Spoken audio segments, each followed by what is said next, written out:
The preceding program was paid broadcast. Any ideas, comments, and opinion expressed by the program hosts do not necessarily reflect the views and opinion of the station.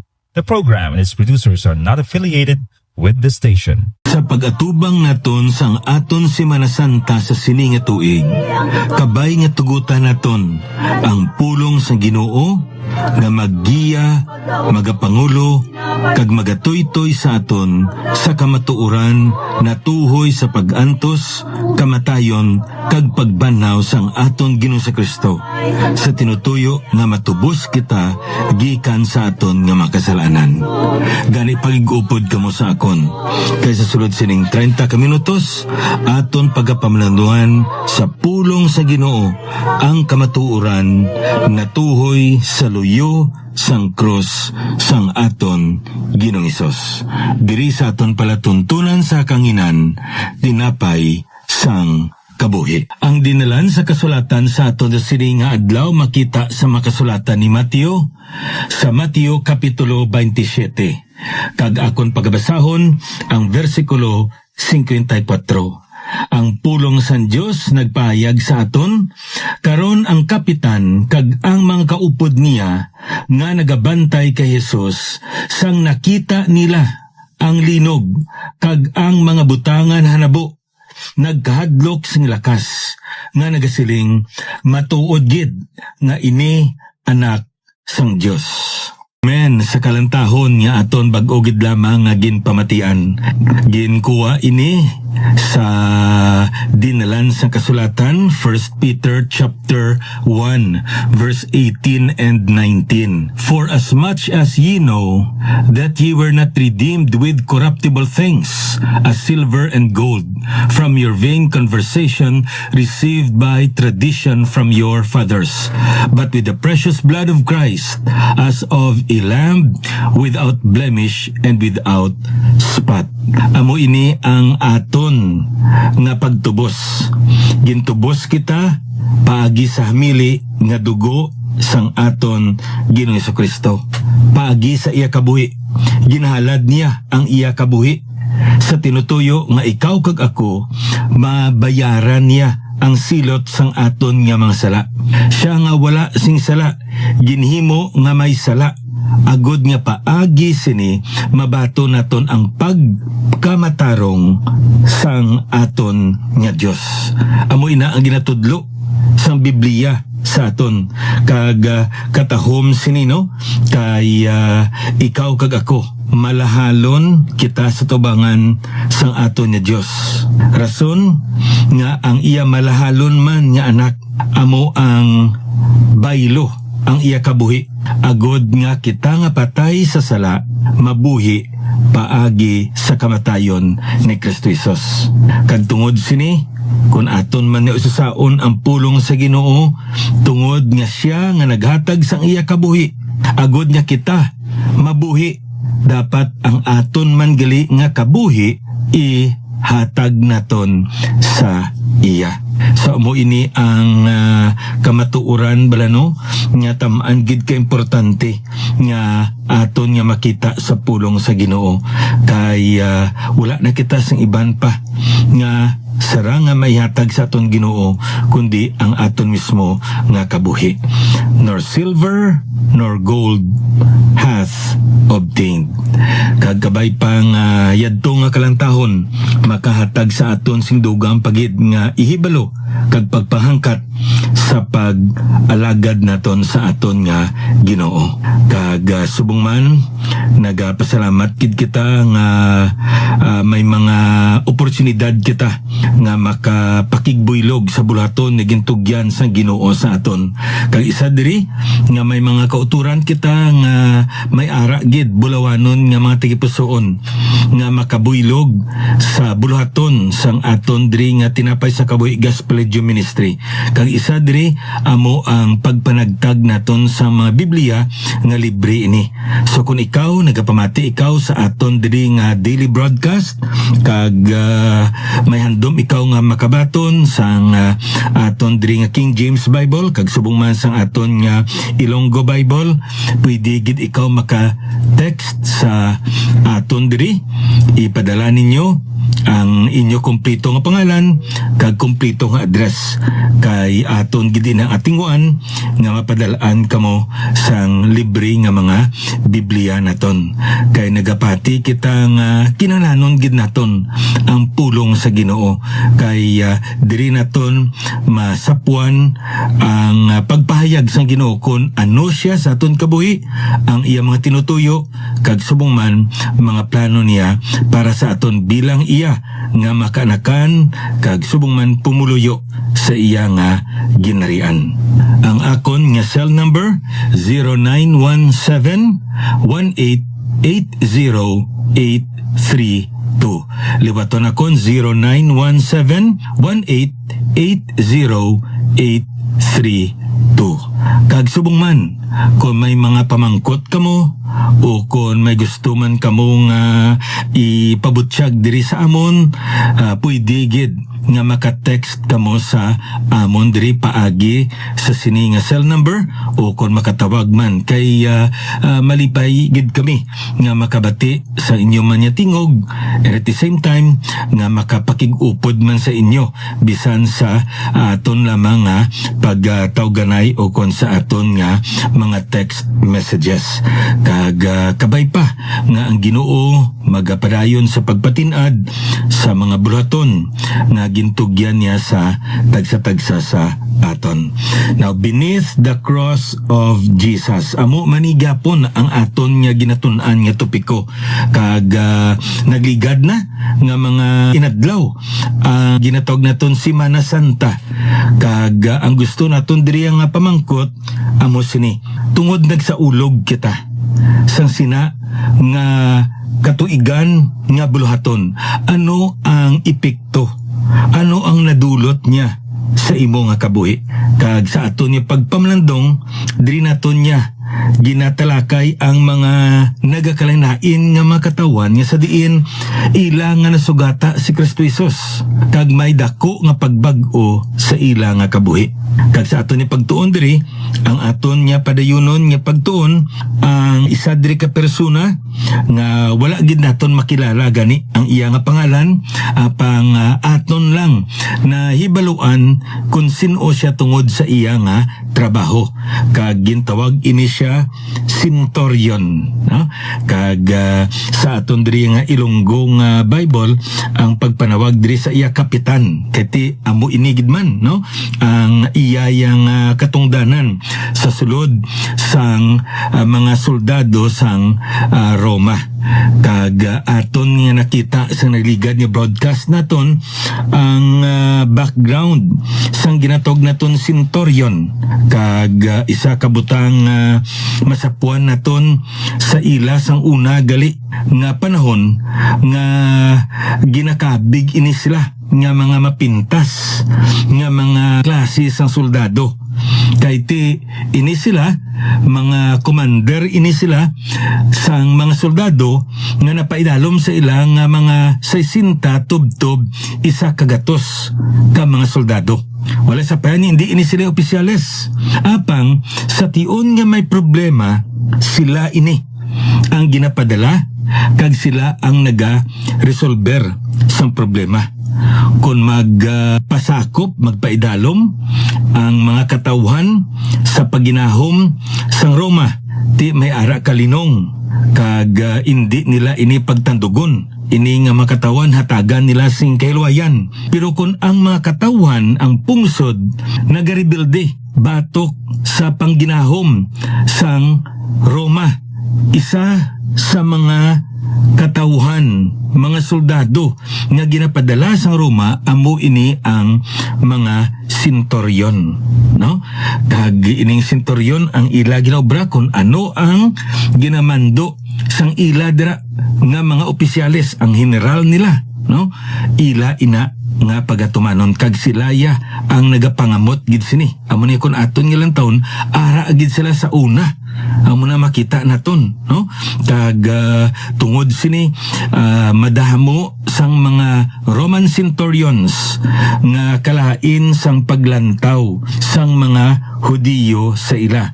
Apang pinasahi man nga makita naton nga pag-abot siya naton sa bag-ong katipan, diri naton makita ining mga tatlo diri ka mga Roman centurions nga aton nga gintalakay sa nagligad. Makita naton nga daw ka positibo sang ilaya nga kabuhi. Ang isa diri nga taga Capernaum, no? Masapuan naton nga may dako siya gani nga kabalaka sa iya nga ulipon nga palapitan niya gid ang aton ni Ginoo agod nga ayuhon ang iya nga ulipon. Ti may centurion man nga ara sa Caesarea. Amo ininggit palapitan ni Pedro si Cornelius ang iya pangalan kag ginbaton nila ang misay sang pulong sa Ginoo. Kag miara man kita nga gintalakay tuno nga isa man ka centurion nga ang iya pangalan amo si Julius. Kag si Julius nakita naton nga may pagbag-o man siya kabuhi tungod nga nasaksihan niya ang kabuhi ni Pablo sa tion nga na shipwreck sila, no? Sa sina nga duog digto. Acts chapter 27 and 28. Ti ining centurion niya nga aton nga pagatalakayon sa sini nga pagtuon naton sa pulong sa Ginoo. Pinasahi man ini siya kay nga man siya gid lamang ang nakapahayag sang amo sini nga kamatuoran. Wala na sang iban. Amo ini kadako ang butang nga nahimo sang sini nga centurion diri. Kag kon aton niya nga usa sa pulong sa Ginoo, pagkatapos na ini nga napatay si Kristo Jesus kag nasaksihan niyang tanan-tanan, nagambal siya. Matuod gid nga ini anak sang Dios. Truly, this was the Son of God. So, ini kon aton balang usisaon, no? Makita naton nga hindi lang amo ini ang tion nga nakasaksi ang centurion sang ginatawag naton paglansang sa cross. May posibilidad nga kon aton gali nga lang tahon sang una nga panahon, madamo na sang makatawan ang ginlansang sang sini nga centurion. Kag subong man nga ang ini nga Roman centurion, upod ini siya ni Pilate. Na dumdumo naton nga si Pilato sa sina mismo nga tion, gobernador siya sang Judea. Kag ang suno sa mga nagatuon sa pulong sa Ginoo, ang iya gid nga official residence digto sa Syria. Ari pa sa naidalom sang Jerusalem. Apang tungod sang Passover, kinanglanon nga magadto siya sa Jerusalem kay balaan niya nga magamo nga mga katawan ining mga Hudiyo. Ilabi na gid sa tion sang Passover, sa tion sang Paskwa. Kag tungod sini dapat ara siya. Kag hindi lamang siya, dapat preparado siya. May mga katawan, may mga soldado nga kaupod niya nga in kaso nga may ara mga problema, amo ini sila ang magpatunga kag subong man magsaway sa ila, kag kundi sila magpasaway, gamito nila ang persa agod nga matapna ang pagginamo sa sini nga mga katawan. Ayan ang ara sa pangunahuna ni Pilato nga kinanglanon magadto digto siya sa Jerusalem. Apang nibaluan naton nga tagna ina, plano ina, tinutuyo ina sang amay. Kay kun wala si Pilato, wala malansang si Kristo Jesus didto sa cross.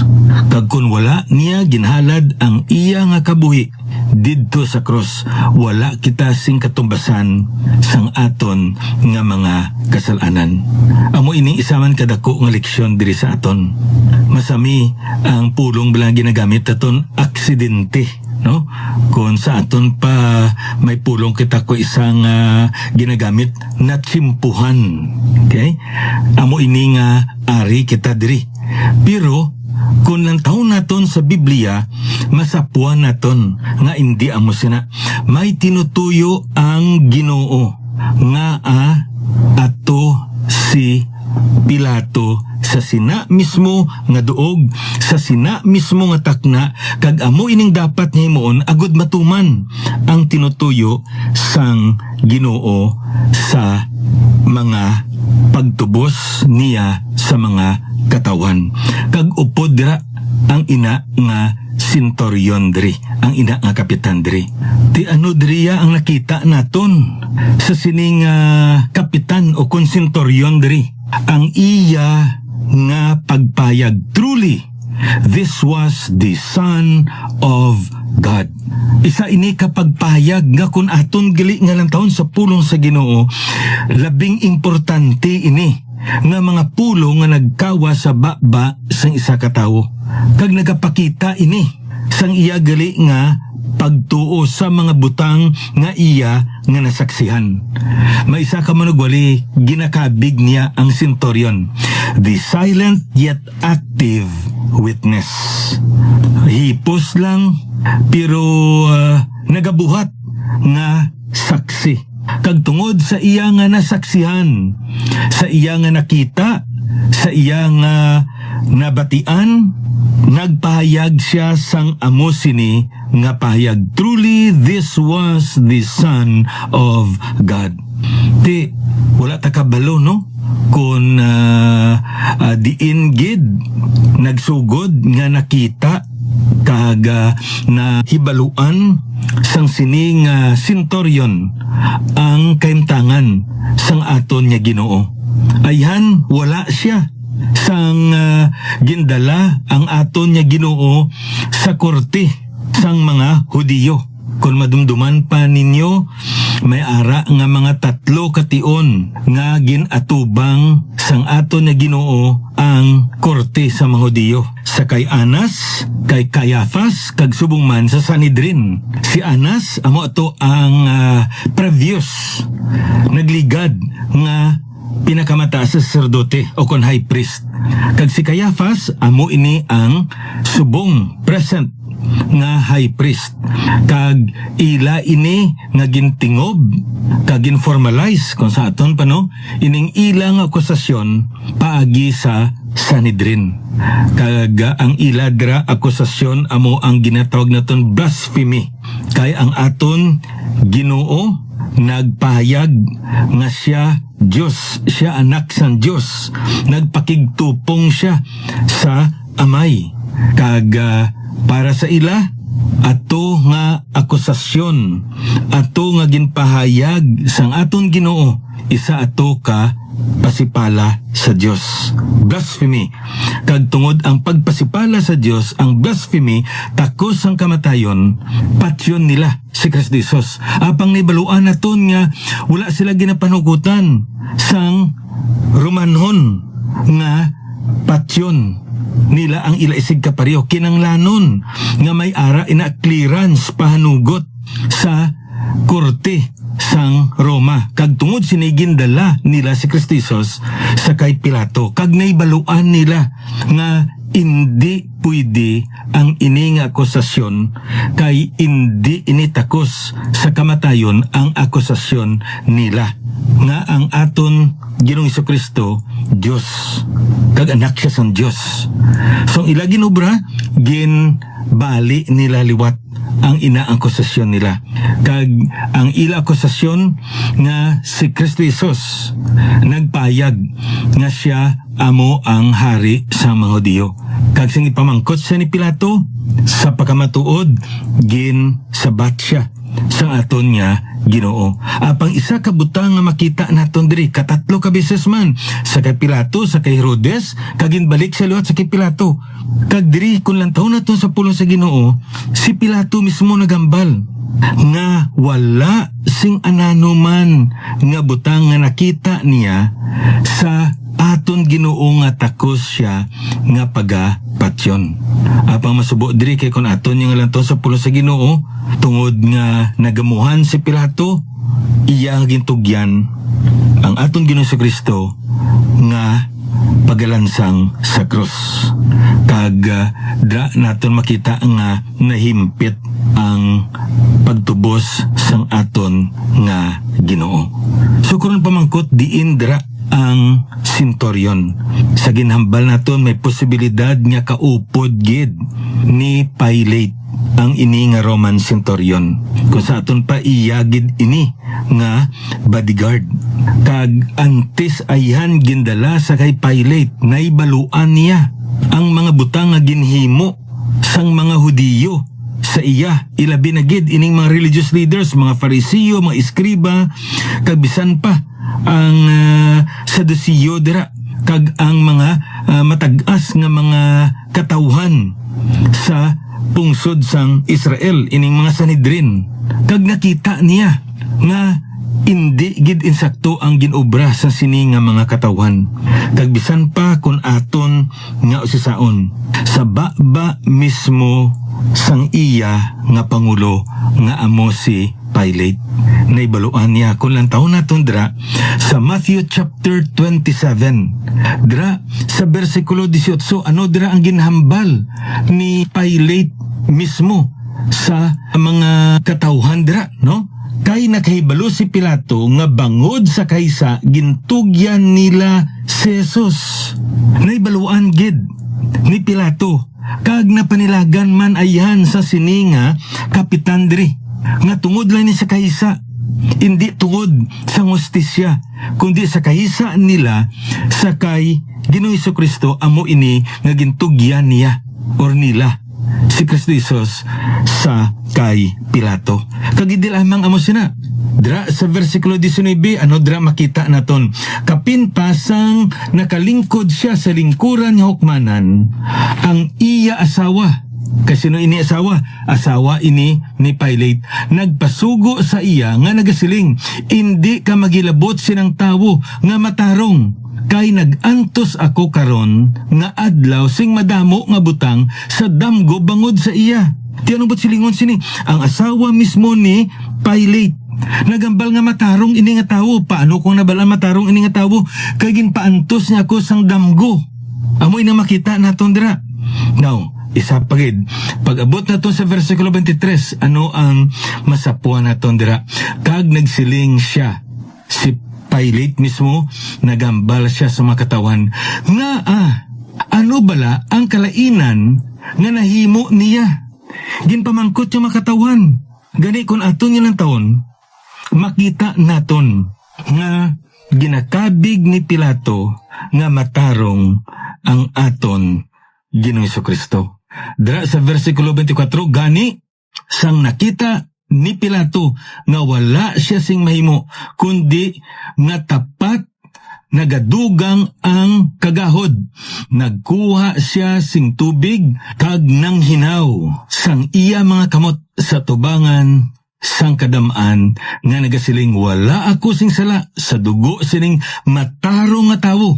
Kamo ang mahibalo. So kung aton niya lang taon mismo, makita naton sa mga pulong nga naggawas sa baba ni Pilate nga nabatian sang sini nga kapitan o konsentoryon, naibaluan niya nga ang aton Ginoong Jesucristo matarong wala sing sala kag hindi dapat nga magantos sang sini nga kamatayon. Kag ini isa ato sa madamo nga mga okasyon nga makita naton nga nagtulod sa iya nga magabal, truly this was the Son of God. Kaya nga man, ang hambal sa Biblia sa aton, sa 2 Korinto kapitulo 5 versikulo 21, siya nga wala makakilala sing sala, ginhimo niya nga manginsala tungod sa aton. Ang kamatayon ni Kristo Jesus hindi tutungod sa kabayaran sa iyang sala kay siya matarong, kundi tungod sa aton nga mga sala. Siya napatay tungod sa imo kag sa akon. Ang iya kamatayon para sa imo kag para sa akon. Ini agod nga matubos niya kita gikan sa aton nga mga kasalanan. Abiyan, basi nagkapakigupod ikaw kag nagkapamati ikaw subong sa aton nga programa. apang wala pa ikaw nakabato ni Kristo bilang imo manluluwas.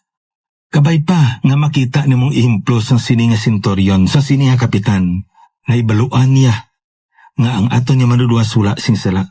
Kag paagi sini ginpahayag niya sa pagkamatuod, ini nga tawo anak sang Diyos. Ini nga kamatuoran nagkatudlo man sa aton. Kabay pa nga naginulsol ikaw sa imo mga sala, kag nagpanawag ikaw kay Kristo Jesus bilang imo nga manluluwas sang imo nga makasalanan, kay siya gid lamang kagula na sang iban pa ang manluluwas sang kalibutan gikan sa iya nga mga kasalanan. Padayuno naton ining pagtuon naton sa pulong sa Ginoo sa Madison ni broadcast. Ininyo abyan, alagad sa kanginan, Pastor Neil Vilches ang Ginoo magapakamayo sa inyo.